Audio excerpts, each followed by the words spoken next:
historic first for the world, we now know the temperature of the soil on Moon's south pole. 4 days after its successful soft landing on the Moon, Chandrayaan 3 shared its first findings with India. Welcome to Decoding in 459. In this episode, we look at all the updates so far in India's pride mission Chandrayaan 3 and what it has on its agenda for the coming days. Here we have a majestic liftoff of LVM-3 M4 rocket carrying India's prestigious Chandrayaan 3 spacecraft. प्रज्वलन और सफलतापूर्ण उत्थापन LVM-3 M4 rocket का। जी हाँ, आप अपनी screen पे देख सकते हैं कि हम lander module.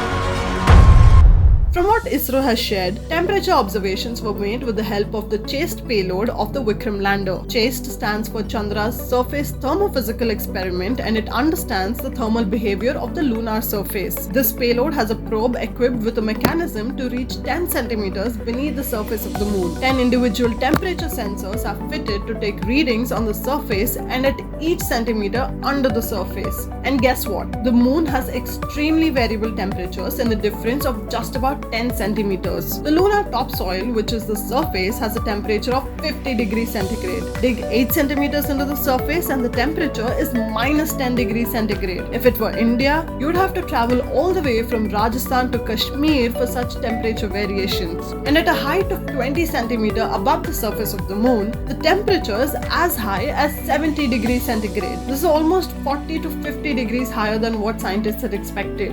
Apart from CHASTE, which is studying the lunar soil, the lander has 3 other payloads: Ramba, which studies ions, ILSA to study the possibility of moonquakes, and LRA to understand the dynamics of the moon system. And remember, this study is being done during the lunar day, which is when sunlight is falling on the moon. Nighttime temperatures can be as harsh as minus 230 degrees centigrade at the South Pole. According to NASA, day temperatures around the equator are almost 120 degrees centigrade, while nights plunge to minus 130 degrees centigrade. We'll get to the concept of lunar day and night later in the video. While the Vikram lander planted itself in a comfortable position at the Shiv Shakti point, which is the official name that Prime Minister Modi gave to the touchdown point of Chandrayaan 3, Pragyan rover gleefully rolled out of its belly and onto the moon, much like a celebrity on a red carpet, and is strolling around the Shiv Shakti point to unravel more secrets of the moon. As the rover set foot on the lunar surface, it left imprints of the Indian national emblem and ISRO logo in its trail.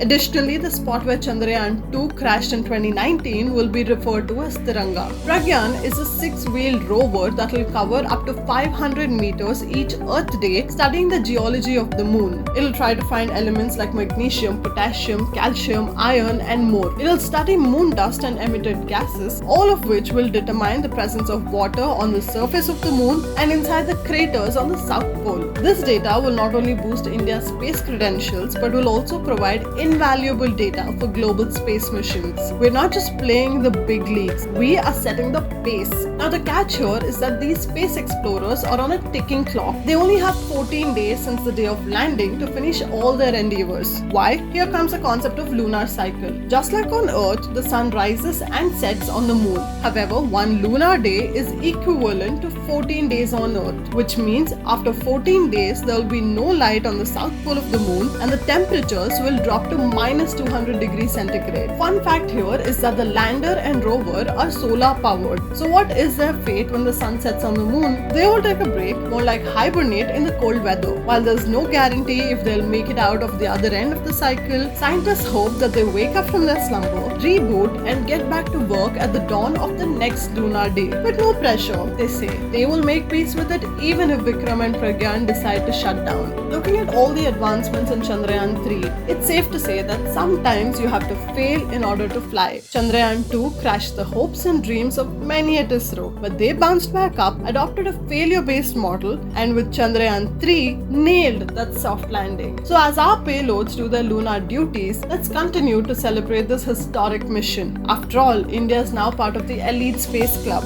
And remember, in space, just as in life, it's not all about the destination, but the journey and the comebacks. If you like this video, like, share and subscribe to 459 and stay tuned for more interesting content.